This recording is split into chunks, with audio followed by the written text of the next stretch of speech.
الله أكبر.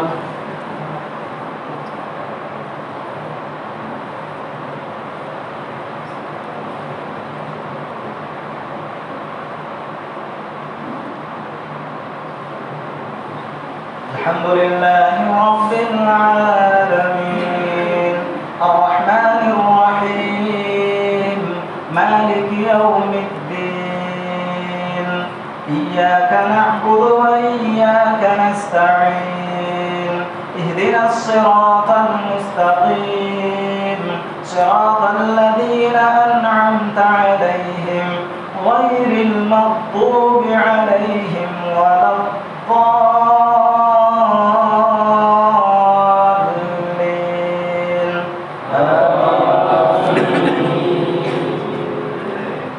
تلك الرسل فضلنا بعضهم على بعض منهم من كلم الله ورفع بعضهم درجات وآتينا عيسى ابن مريم البينات وأيدناه بروح القدس ولو شاء الله ما اقتتل الذين من بعدهم من بعد ما جاءتهم البينات ولكن اختلفوا فمنهم من آمن ومنهم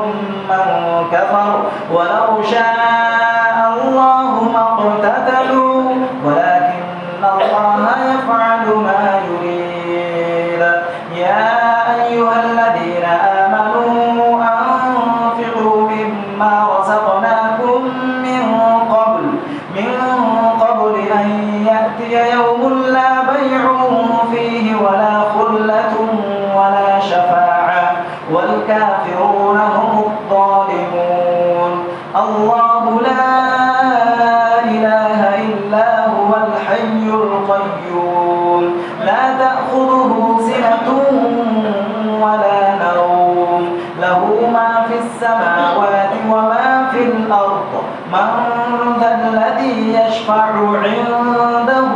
إلا بإذنه يعلم ما بين أيديهم وما خلفهم ولا يحيطون بشيء من علمه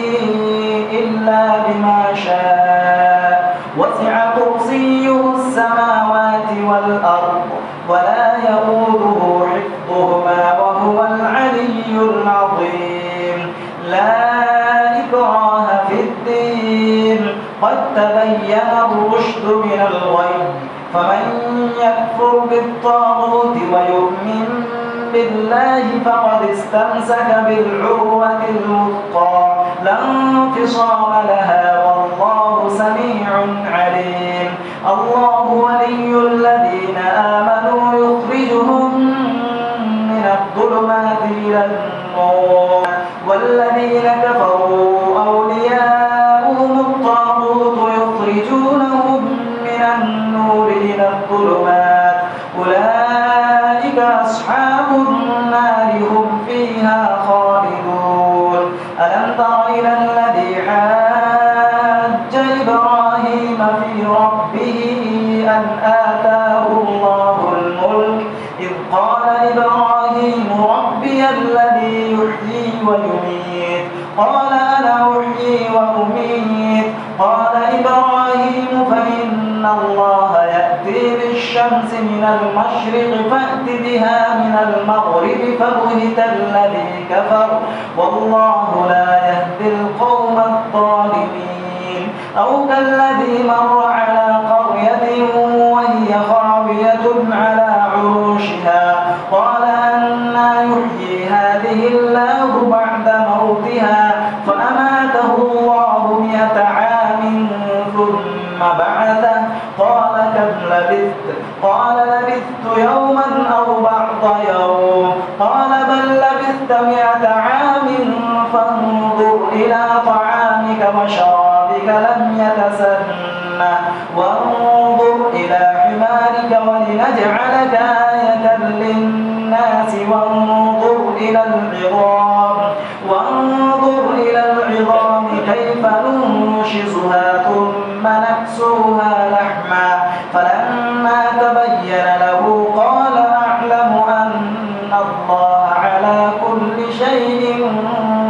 قدير. وإذ قال إبراهيم رب أرني كيف تحيي الموتى قال أولم تؤمن قال بلى ولكن ليطمئن قلبي قال فخذ أربعة من الطير فصرهن إليك ثم اجعل على كل جبل منهن جزءا ثم ادعهن يأتينك سعيا واعلم أن الله عزيز حكيم مثل الذين ينفقون أموالهم في سبيل الله كمثل حبة أنبتت 7 سنابل في كل سنبلة 100 حبة والله يضاعف لمن يشاء والله واسع عليم الذين ينفقون أموالهم في سبيل الله ثم لا يتبعون ما أنفقوا منا ولا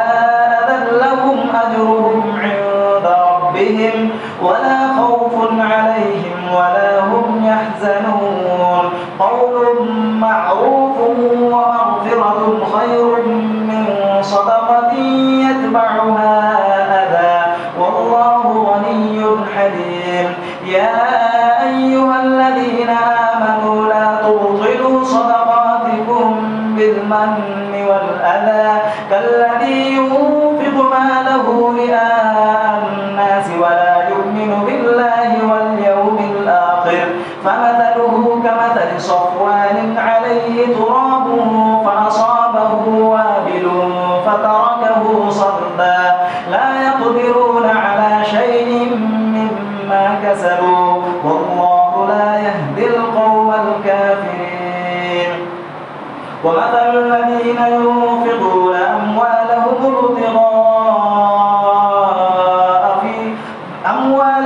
ابتغاء مرضات الله وتثبيتا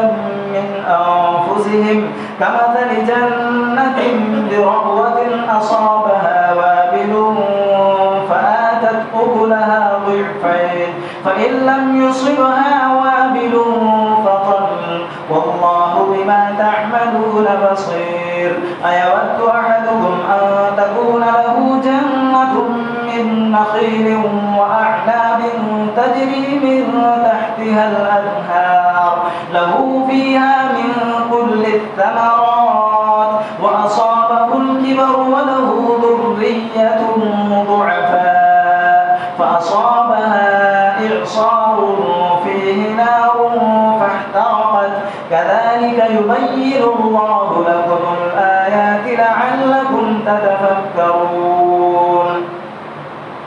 يا أيها الذين آمنوا أنفقوا من طيبات ما كسبتم ومما أخرجنا لكم من الأرض ولا تيمموا الخبيث منه تنفقون ولستم بآخذيه إلا أن تغمروا فيه واعلموا أن الله غني حميد الشيطان يعدكم الفقر ويأمركم بالفحشاء والله يعدكم مغفرة منه وفضلا والله واسع عليم يؤتي الحكمة من يشاء ومن يؤت الحكمة فقد أوتي خيرا كثيرا وما يذكر إلا أولو الألباب الله أكبر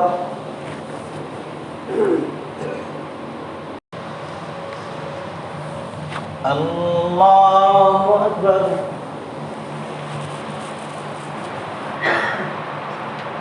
الحمد لله رب العالمين الرحمن الرحيم مالك يوم الدين إياك نعبد وإياك نستعين اهدنا الصراط المستقيم صراط الذين أنعمت عليهم غير المغضوب عليهم ولا الضالين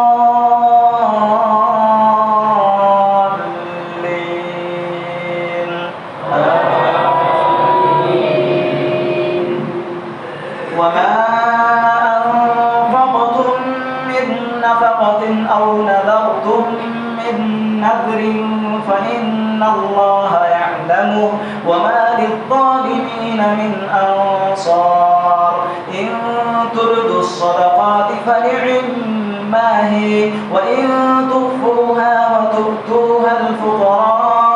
فهو خير لكم ويكفر عنكم من سيئاتكم والله بما تعملون خبير ليس عليك هداهم ولكن الله يهدي من يشاء وما تنفقوا من خير فلأنفسكم وما تنفقون إلا ابتغاء وجه الله وما تنفقوا من خير يوفى إليكم وأنتم لا تظلمون للفقراء الذين أحصروا في سبيل الله لا يستطيعون ضربا في الأرض يحسبهم الجاهل أغنياء من التعفف تعرفهم بسيماهم لا يسألون الناس إلحافا وما تنفقوا من خير فإن الله به عليم الذين ينفقون أموالهم بالليل والنهار سرا وعلانية فلهم أجرهم عند ربهم ولا